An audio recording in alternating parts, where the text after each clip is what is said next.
Awas bercanda ada batas, itulah tema Damai Indonesiaku pada siang hari ini pemirsa. Kita akan membacakan pertanyaan sudah masuk dari Instagram @damaiindonesiaku_tv1. Nah ini pertanyaan pertama untuk Ustadz Tile, Ustadz ya.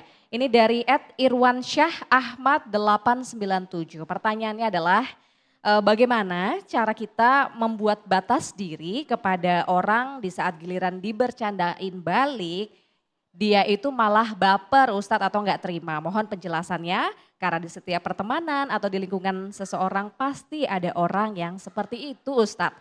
Silahkan singkat saja Ustadz boleh.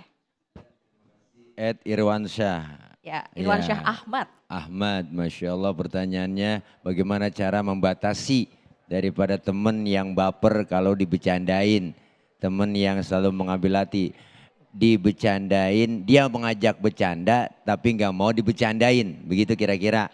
Ya, dia sering bercanda dengan kita tapi dibecandain balik dia marah, dia kesel, dia baper. Yang pertama, besok-besok ingetin, ente jangan ngajak bercanda. Entar kalau ane balikin, ente marah.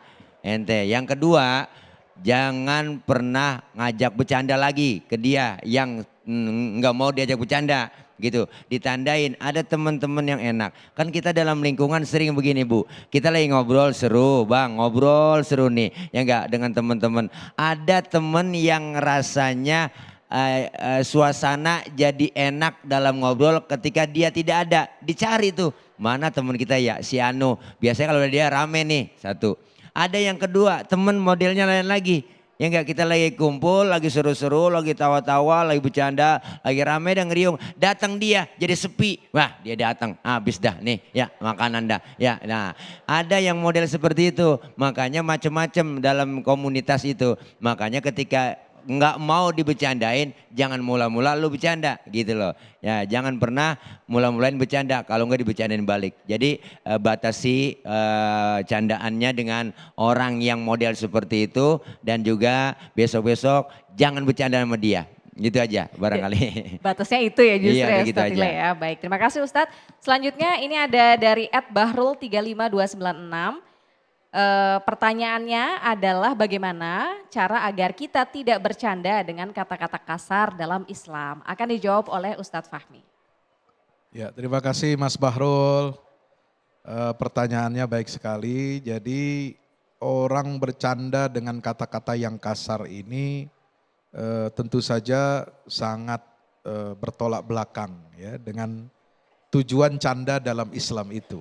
Canda dalam Islam itu kan sebenarnya sekedar untuk mencairkan suasana ya supaya tidak beku, kemudian juga mempererat hati gitu.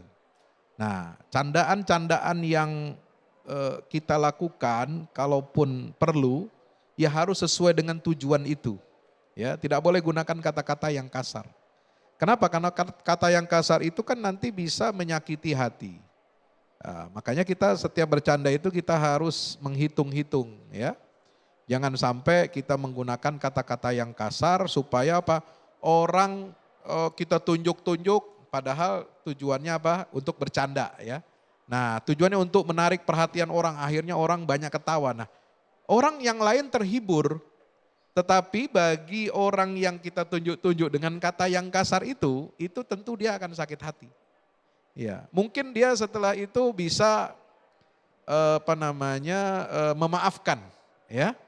Kalau orang yang melakukan itu minta maaf, tapi tentu dia tidak akan bisa melupakan. Ada kaidah yang mengatakan kita bisa memaafkan kok, tapi kita nggak bisa melupakan. Nah, bagaimana supaya kita diingat oleh orang lain itu dengan ingatan yang baik. Jangan sampai kita meninggalkan catatan ya, selalu dicatat dalam ingatan dia itu memorinya buruk. Mungkin kelihatannya nanti kita jumpa bisa senyum, bisa. Orang kan bisa bermuka dua ya untuk menginikan hubungan gitu. Orang bisa saja apa yang di hatinya itu dia tidak suka tapi dia ketemu kita dengan senyum. Itu kenapa? Karena dia apa? Ada punya ingatan memori yang tidak baik, ya.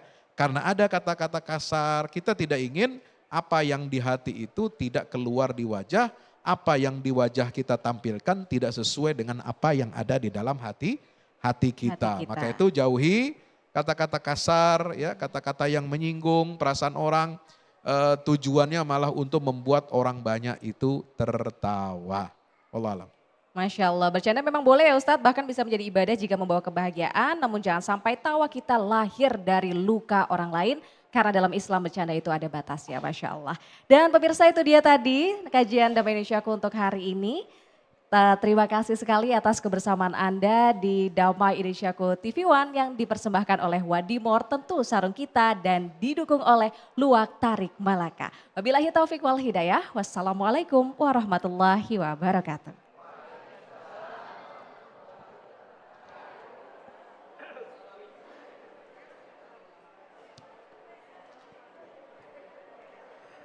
Bismillahirrahmanirrahim. Mari kita tutup majelis kita dengan membaca doa mohon ampun kepada Allah Subhanahu wa taala dan terutama sampaikan hajat-hajat kita di hari-hari tasyrik. Karena sahabat Nabi Abu Musa al-Asy'ari mengatakan di hari tasyrik ini farfa'u raghbatakum ilallah.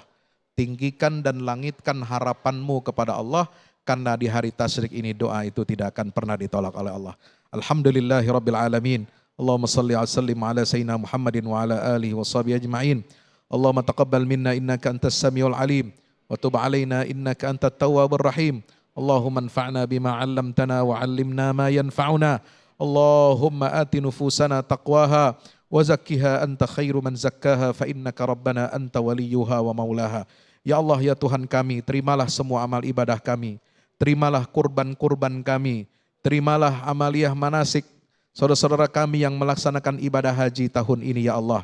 Mampukan dan berikan kemudahan bagi kami yang belum beribadah haji ini bisa Engkau panggil di tahun-tahun yang akan datang, ya Allah. Agar kami sampai ke Baitullah, agar kami bisa merasakan nikmatnya, indahnya pemandangan di Arafah, Mina dan Muzdalifah. Mereka jamaah haji ini menjadi manusia yang baru terlahir kembali bersih dari dosanya, sebagaimana mereka baru lahir dari rahim ibunya. Ya Allah, ya Tuhan kami, ampuni dosa-dosa kami, terima semua amal ibadah kami, dan kabulkan semua hajat-hajat kami yang kami panjatkan di hari tasyrik ini. Lembutkan hati kami, lembutkan hati para pemimpin kami, jauhkan negeri ini dari bala, bencana, dari azab, ya Allah.